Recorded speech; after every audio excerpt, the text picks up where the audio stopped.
FTX confirmed that there was unauthorized access to its accounts. Well, just as you thought the crypto winter was coming to an end and the month of October, by the way, was good. Of a kind of a Lehman financial crisis moment of 2008. अभी market में full drama फैला हुआ है। भारी फड FUD बोले तो fear, uncertainty और doubt फैला हुआ है। लोग काफ़ी डरे हुए हैं, सबकी फटी पड़ी है। अब लोगों को यकीन नहीं हो रहा है कि उनका पैसा क्रिप्टो में या ओवरऑल क्रिप्टो भी सुरक्षित है। अगर आपके मन में भी ऐसा सवाल चल रहे हैं या कहीं ना कहीं डर है तो रिलैक्स, शांत हो जाओ, चिल करो। मैं आपको हर उस चीज़ से इस एपिसोड में रूबरू कराऊंगा जहां आप समझ पाए कि एक्चुअली में हुआ क्या है और क्या आपको चिंता करने की कोई बात है, और इस मार्केट में पूरी तरीके से आप सेफ या सुरक्षित कैसे रहें जहां FTX जैसा कोई भी आपको या आपके पैसे को टच भी ना कर पाए। तो पहले शुरू करते हैं वाई और हाउ पे कि आखिर हुआ क्या, कैसे और क्यों, जो कि बाइनेंस और FTX के बीच में एक क्लासिकल कॉर्पोरेट युद्ध था, या बाइनेंस वर्सेस दुनिया के बाकी एक्सचेंजों के बीच में भी एक लड़ाई बोल सकते हैं। 2 नवंबर को एक वेबसाइट ने एक न्यूज छापी कि अल्माइडा, जो कि SBF सैम बैंकमैन-फ्रीड जिनका FTX था, उन्हीं की ये एक और कंपनी है और उसकी किसी तरीके की एक बैलेंस शीट थी जो लीक हो गई और कॉइनडेस्क पर ये न्यूज आई थी और उस न्यूज में पता चला कि उस कंपनी के ज्यादातर एसेट्स FTT टोकन में है, जिस पर लोगों की नजर गई और काफी लोगों ने उस चीज को सवाल किया। लेकिन चीजें और ज्यादा सीरियस होने लगी और ज्यादा गंभीर होने लगी जब 6 नवंबर को CZ बाइनेंस, जो कि बाइनेंस के CEO हैं, उन्होंने ट्वीट किया कि वह FTT टोकन को डंप करने वाले हैं। इस वजह से पूरे मार्केट में सबकी फट गई, क्योंकि पता था अगर बाइनेंस ने वो FTT टोकन डंप करने चालू करे तो वो नीचे गिरना चालू होगा। अब उनके पास इतने FTT टोकन क्यों थे? क्योंकि पिछले साल ही उन्होंने FTX से अपना एग्जिट लिया था। वो इस कंपनी में एक अर्ली इन्वेस्टर्स थे। अब वो क्यों ऐसा करना चाहते थे? उन्होंने रीजन ये दिया कि क्योंकि वो बैलेंस शीट जो थी वो लीक हुई, इसकी वजह से वो FTX के साथ अपना नाम कहीं और जुड़े हुए देखना नहीं चाहते, इसलिए उन्होंने कहा हम ये FTX टोकन्स बेच देंगे। अब जैसे ही ये ट्वीट हुआ, पूरा मार्केट पूरी दुनिया में हिल गया, क्योंकि हर कोई उस टोकन को बेचने लगा, उस एक्सचेंज से पैसे निकालने लगा। वो ट्रांजैक्शन इतनी ज्यादा होने लगी कि उस दिन $6 बिलियन के विड्रॉल तक की लिमिट पहुंच गई उस एक्सचेंज पे। ये सब होते होते काफी कुछ होने लगा। एक्सचेंज ने विड्रॉल्स हॉल्ट कर दिए, लोगों के पैसे नहीं निकल रहे थे। 8 नवंबर को जब FTT की पूरी प्राइस पूरी तरीके से टूट गई थी और लोग फंड निकाल रहे थे, FTX एक एक्सट्रीम फाइनेंशियल क्राइसिस में आ गया था, जहां बाइनेंस एकदम से आगे आता है और बोलता है कि कोई बात नहीं, टेंशन मत लो, मैं तुम्हें अक्वायर कर लूंगा और मैं तुम्हारी मदद करूंगा। तो जिन भी लोगों के पैसे लगे हुए थे उन्होंने कहा ठीक है, बाइनेंस अक्वायर कर लेगा, ठीक है, तो हमारे शायद पैसे वापस मिल जाए। मार्केट थोड़ा रुक गया वहां पे, लेकिन 9 तारीख को बाइनेंस ने आखिरी मिनट में बोला कि ये कंपनी मेरी ड्यू डिलीजेंस एक प्रोसेस होती है जिसमें आप कंपनी को ऑडिट करते हो कि कंपनी सब कुछ सही है कि नहीं। वो प्रोसेस FTX पार नहीं कर पाया, FTX उस प्रोसेस को क्लियर नहीं कर पाया, क्योंकि उन्होंने रीजन दिया कि उन लोगों ने अपने कस्टमर्स के फंड्स को मिसयूज किया है और शायद काफी स्कैम्स इसमें इन्वॉल्व हो, और अगर वो अभी से अक्वायर कर लेंगे तो लॉन्ग टर्म में जब इन्वेस्टिगेशन होगी तो शायद रेगुलेटर्स और ऑफिशियल्स बाइनेंस के पीछे पड़ जाएंगे। अब ये न्यूज आने के बाद मार्केट में त्राही मान मच गया। FTX पूरी तरीके से बैंकरप्ट होने के साथ साथ इंसॉल्वेंट भी हो गया। अपने सभी यूजर्स का पैसा एक तरीके से उन्होंने हड़प लिया है और ये पूरे क्रिप्टो एरा का अब तक का सबसे बड़ा बैंकरप्सी स्कैम है। लेकिन इससे पहले कि बाइनेंस ने इस कॉर्पोरेट जंग या शतरंज के गेम में FTX को पूरी तरीके से चेकमेट किया, FTX ने लोगों को अब तक स्कैम किया कैसे, वो ऐसा क्या कर रहे थे कि वो लोग खुद ही अपने यूजर्स को पूरी तरीके से घोटाले की तरफ खींचते लेके जा रहे थे, और ऐसी क्या स्ट्रैटेजीज वो फॉलो कर रहे थे जो कि बहुत बहुत बहुत गलत थी। तो कहानी की शुरुआत होती है 2017 में, जहां FTX के फाउंडर सैम बैंकमैन-फ्रीड, मैं इनको बाकी पूरी वीडियो में जहां भी नाम आएगा SBF बुलाऊंगा क्योंकि बहुत बड़ा नाम है, SBF ने अल्माइडा रिसर्च नाम की एक ट्रेडिंग फर्म सेटअप की थी जो कि ट्रेडिंग करती थी। इसके बाद 2019 में SBF ने FTX नाम की, जिसका इतना बड़ा हो गया चुतिया, FTX नाम की एक कंपनी की स्थापना की जो एक क्रिप्टो करेंसी एक्सचेंज थी। और किसी तरीके से इन लोगों ने बड़े बड़े investors like sequoia, tiger global, black rock जो कि एक बहुत बड़ी एसेट मैनेजमेंट कंपनी है, उनसे फंडिंग भी सिक्योर कर ली। लेकिन इन सबको इन्वेस्टर्स को किसी को दुनिया में ये आइडिया नहीं था कि वो इस क्रिप्टो स्पेस की सबसे बड़ी बदमाश कंपनी में फंडिंग कर रहे हैं। तो ये लोग क्या करते थे कि जब लोग अपने पैसे स्टेक करते थे या एक्सचेंज में ट्रेड करने के लिए डालकर रख के छोड़ देते थे, तो यूजर्स को बिना बताए वो पैसे को अपनी दूसरी फर्म, जिसका नाम मैंने बताया था अल्माइडा, उसको दे देते थे, जो कि बेसिकली तुम लोगों का ये यूजर्स का पैसा था। और उस पैसे को वो अपनी दूसरी कंपनी में डाल के ट्रेड्स खेलते थे या बहुत ज्यादा रिस्की बेट्स खेलते थे। अब मजे की बात ये है कि क्योंकि उनका अपना ही एक्सचेंज था, तो उनके पास स्पेसिफिकली ये डेटा होता था कि लोग किस चीज पे पैसा लगा रहे हैं, किस चीज पर लोग अपना पैसा फेंक रहे हैं। इसलिए वो उस एक्सचेंज का डेटा यूज करके अपनी कंपनी को ये डेटा देते थे और उसी डेटा को यूज करके वो अपने ही यूजर्स के अगेंस्ट ट्रेड करते थे। लेकिन इसके बाद भी वो यहां नहीं रुके, उन्होंने और भी ज्यादा रिस्की भरे दाव और बेट्स खेलने चालू कर दिए थे और इसी वजह से यूजर्स के वॉलेट में से निकाला गया काफी पैसा रिस्की बेट्स और ट्रेड में डूबने लगा। और कुछ हफ्ते पहले ही SBF पे क्रिप्टो कम्युनिटी और लोगों को थोड़ा शक होना चालू हुआ जब उन्होंने बोला कि वो डेमोक्रेट्स की मदद से SBF गवर्नमेंट ऑफिशियल्स को काफी पैसा डोनेट करते थे। तो वो डेमोक्रेट्स की मदद से क्रिप्टो को अपने हिसाब से रेगुलेट करवाने के लिए रूल्स लेकर आने की बात कर रहे थे, जिसकी वजह से मार्केट में काफी हो हल्ला शुरू हो गया। काफी इन्फ्लुएंसर्स ने FTX से टाई अप भी कैंसिल करना शुरू कर दिया था। लेकिन ये थोड़ी सी पहले बात थी, राइट बिफोर ये एक्सचेंज दिवालिया हुआ। लेकिन तुम्हें क्या लग रहा है कि यहाँ कहानी खत्म हो गई? ना ना ना ना ना ना, यहाँ से तो कहानी और ज्यादा शुरू होती है। इसके ठीक बाद CZ बाइनेंस, जो कि बाइनेंस के CEO हैं, उन्होंने अपने सभी रिजर्व्स और ट्रांजैक्शन IDs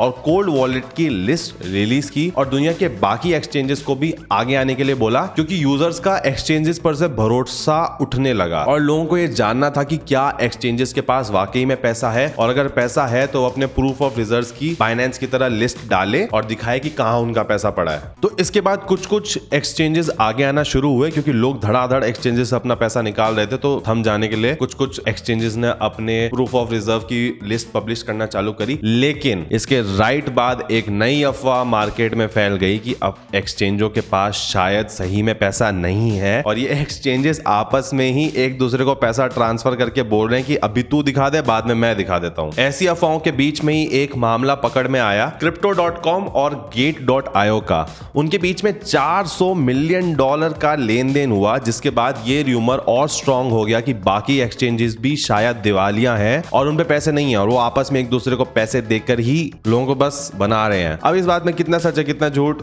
ये तो वक्त ही बताएगा। लेकिन Crypto.com के CEO ने बोला कि गलती से हमने $400 मिलियन किसी को भेज दिए थे, थोड़ा फिशी है, आप को क्या करना चाहिए वो मैं अभी बताता हूं। तो ये सब मामला चल ही रहा था। ठीक इसके बाद बाइनेंस ने ट्वीट किया कि वो फ्यूचर में कोई ऐसी क्राइसिस होती है, कोई विपदा होती है, तो उसके लिए क्रिप्टो इमरजेंसी फंड बनाएंगे, जो कि फ्यूचर में अगर कोई प्रोजेक्ट बैंकरप्ट हो जाता है या इंसॉल्वेंट हो जाता है तो उसकी मदद करने के लिए वो फंड यूज करेंगे। पर देखो यहाँ पे ना मेरी एक और ओपिनियन है। सच बताऊं तो ये काम शायद FTX को बर्बाद करने से पहले भी किया जा सकता था और शायद जिन लोगों का पैसा डूबा है FTX की वजह से वो बचाया जा सकता था। लेकिन अगर आपको मालूम नहीं है तो बता दूं कि SBF और CZ बाइनेंस, इन दोनों के बीच में बहुत ज्यादा बीफ थी और इनकी पुरानी हिस्ट्री आपस में बहुत ज्यादा अच्छी नहीं है। ये दोनों एक दूसरे के बहुत आमने सामने थे, इसलिए CZ बाइनेंस ने वेट नहीं किया और सबसे पहले उसी ने गन चला दी। बिना रुके SBF को खत्म करने का उसका इरादा था और उसने कर दिया। अब इस इंसिडेंट के बाद आपने FTX को बर्बाद कर दिया, मतलब उन्होंने बर्बाद बेसिकली नहीं किया है, उन्होंने तो बस सच बताया दुनिया को। ये कहना गलत होगा कि बाइनेंस या CZ बाइनेंस ने FTX को बर्बाद किया है। FTX अपनी खुद की हरकतों से बर्बाद हुआ है क्योंकि उसकी अपनी हरकतें निकल के आ गई बाहर। लेकिन इस इंसिडेंट के बाद जब बाकी एक्सचेंजेस की भी फटने लगी तो लोगों को ये समझ आ गया कि भाई अपन इधर बाकी एक्सचेंजेस में तो पैसा नहीं रख सकते, और क्योंकि गन्स पे गन्स बाइनेंस चलाए जा रहा है बाकी सारे एक्सचेंजेस पे, तो लोग अपना पैसा बाइनेंस की तरफ ट्रांसफर करने लगे। लेकिन जो लोग भी थोड़े से मेरी तरह या आपकी तरह स्मार्ट होंगे वो अपने पैसे किसी एक्सचेंजेस में नहीं रखते, वो या तो किसी डिसेंट्रलाइज्ड वॉलेट बोले तो जैसे एक ट्रस्ट वॉलेट होता है जिसका नाम CZ बाइनेंस नहीं बोला था, उसका भी काफी क्रिप्टो प्राइस ऊपर चला गया। सबसे बेस्ट है जो मैं यूज यूज करता हूं ये हार्डवेयर वॉलेट या ऑफलाइन वॉलेट। देखो सीधी सी बात है, बाइनेंस ने अपने प्रूफ ऑफ रिजर्व की लिस्ट रिलीज करी। अब उसने वहां पे आप जाके देखोगे ना, वो जो लिस्ट उसने रिलीज की है वो खुद अपने पैसे, मतलब अपने तो क्या हमारे पैसे जो लोग एक्सचेंजेस में डालते हैं, वो खुद वो पैसा अपने एक्सचेंज में स्टोर नहीं करते हैं। वो खुद उसको किसी कोल्ड वॉलेट में, इसको आप कोल्ड वॉलेट बोलते हो या हार्डवेयर वॉलेट बोलते हो, वो सारा पैसा इस तरीके से कोल्ड वॉलेट में स्टोर करते हैं। जब वो लोग खुद अपने एक्सचेंज में पैसा रखने पे भरोसा नहीं करते हैं, क्योंकि भाई बहुत अटैक्स होते हैं, मालवेयर, मतलब कुछ ना कुछ ब्लॉकचेन से निकाल लेते हैं लोग यार पैसे, काफी हैक्स होते हैं। थोड़ा सा आप कोड में इधर उधर गलती कर दो, लोग सीधा ब्रीच मारते हैं डेटा पे। जब वो लोग खुद अपना पैसा वहां नहीं रखते तो आप उनके एक्सचेंजेस में पैसा क्यों रखेंगे? वहां मत रखो अपना पैसा। जब हार्डवेयर वॉलेट या कोल्ड वॉलेट आपके पास होता है, इसकी प्राइवेट कीज आपके पास होती है। जब आप पैसा एक्सचेंज में रखते हैं, आपके पास उन पैसों की की नहीं होती है। वो पैसे बेसिकली एक्सचेंज के ही हैं, मतलब उनका, वो कुछ भी कर सकते हैं उस पैसे के साथ। इस पूरे क्रिप्टो और वेब3 स्पेस में एक सेइंग है दैट नॉट योर प्राइवेट की, नॉट योर करेंसी। तो जिस वक्त फॉरेन के सारे एक्सचेंजेस प्रूफ ऑफ रिजर्व की लिस्ट निकाल रहे हैं, बट इंडियन एक्सचेंजेस ने अभी तक इस चीज पे ना तो कोई कमेंट किया है, ना कोई लिस्ट निकाली है। अब ये भी एक सीरियस मुद्दा है, पर देखते हैं आने वाले टाइम में इन लोग क्या निकालते हैं, या कुछ बोलते भी हैं, नहीं बोलते हैं तो वो एक बड़ी दिक्कत है। अब ये जो सारे कांड हुए, इनकी वजह से आगे क्या हो सकता है उस पर अपन बात कर लेते हैं, वो मैं बता देता हूं। आने वाले महीनों में लोगों को ये एहसास होना शुरू होगा कि वो बिटकॉइन में आए क्यों थे, जो लोग इसमें बिलीव करते हैं। क्योंकि बिटकॉइन डिसेंट्रलाइज्ड है।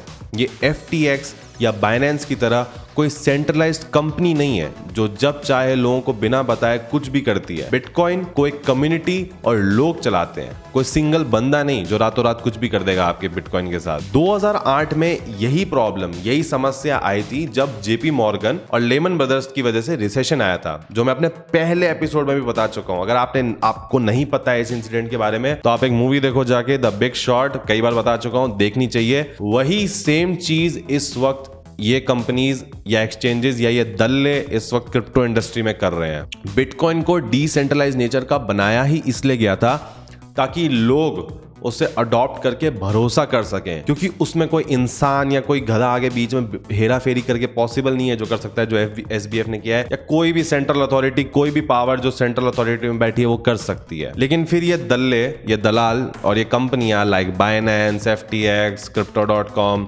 ये सब बीच में पहले आ गए और बोले कि भाई तू देख बेटा, काम कर, तू चिल कर, तेरे बिटकॉइन है, ठीक है, तेरे को क्या ट्रेड करना है, पैसे बनाने, ये बिटकॉइन हमको दे दे, हम तेरी ट्रेड करने में मदद करेंगे और तू अपना BTC हमको देकर चिल कर और बाकी तेरा पैसा सेफ है। लेकिन ऐसा है नहीं। और अब तो क्या है ना कि क्रिप्टो काफी लोग इससे जुड़ने लगे हैं, पर ये एक्सचेंज का जो एक घपले वाला मामला है, ये कोई पहला लफड़ा नहीं है क्रिप्टो स्पेस में पिछले 10 सालों में। 2017 में भी एक एक्सचेंज पहले ऐसा कर चुका है, वो तो एक अलग ही लेवल पे कर चुका है, जिसपे एक नेटफ्लिक्स मूवी भी बन चुकी है, the Hunt for the crypto king. आप नेटफ्लिक्स पर देखो एक बार जाके। ये जो लोग इस स्पेस और कम्युनिटी से जुड़े हैं वो अवेयर होने लगेंगे कि उनको ऐसे सेंट्रलाइज्ड दल्ले या सेंट्रलाइज्ड कंपनियों की जरूरत नहीं है जो मार्केट अपने हिसाब से कंट्रोल करने लग जाए, क्योंकि आप सबने अपना भरोसा, अपना पैसा उनको दे दिया है। तो अब ये जो मसला हुआ है ना, और बिटकॉइन तो सबके हाथों में पहुंच गया था, पर कितने लोग समझते हैं सेंट्रलाइज्ड और डिसेंट्रलाइज्ड के बीच का फर्क। ये कांड, ये नया रेवोल्यूशन स्टार्ट करेगा सेंट्रलाइज्ड वर्सेस डिसेंट्रलाइज्ड का। ऑल्दो अभी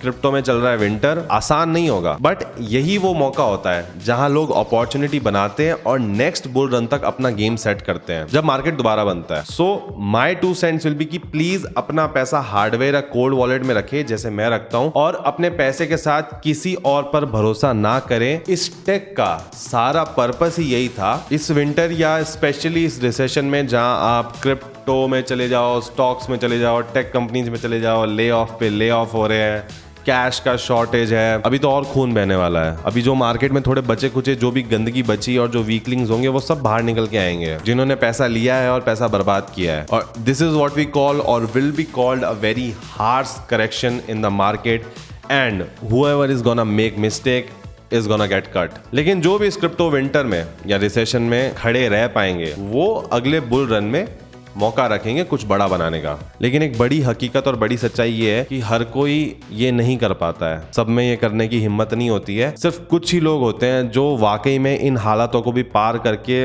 वहां तक पहुंच पाएंगे। न्यूज आती है, कुछ भी समझ नहीं आता हुआ क्या, लेकिन डर इतना ज्यादा फैला होता है कि नुकसान पर भी लोग बेचने चले आते हैं, क्योंकि उस वक्त समझ ही नहीं आ रहा होता क्या करें, एकदम इमोशनल डिसीजन ले लेंगे, क्योंकि इस वक्त जो सस्ता खरीदेगा फ्यूचर में उसकी तो लॉटरी है। इसलिए जो न्यूज आती है, खबरें आती है, या कोई भी कुछ भी पोस्ट कर रहा है, उन सब के पीछे मत भागो। कोई भी आपको कह रहा है आप ये ले लो, कल ये ऊपर चला जाएगा, वो ऊपर, ऐसा कुछ नहीं होने वाला है। आप अपनी एक बार अपना लॉजिक यूज करो, थोड़ा सा आप अपना खुद का रिसर्च करो। जस्ट बिकॉज कुछ खिलाड़ी हैं यहाँ पे इंडस्ट्री में जो गंद फैला रहे हैं, स्कैम पे स्कैम मारे जा रहे हैं, इसका मतलब ये नहीं है कि पूरा सिस्टम, ये वेब3 या क्रिप्टो स्पेस खराब है। ये फिर कहना ऐसा हो जाएगा हाइपोथेटिकली कि भाई लोग बर्गर खाना बंद कर देंगे क्योंकि भाई मैकडॉनल्ड्स ने लोगों के साथ स्कैम किया या बैंकरप्ट हो गया। अपने पैसे को, अपनी क्रिप्टो को किसी कोल्ड वॉलेट या फिजिकल स्टोरेज वॉलेट में, यानी फिजिकल वॉलेट में रखें।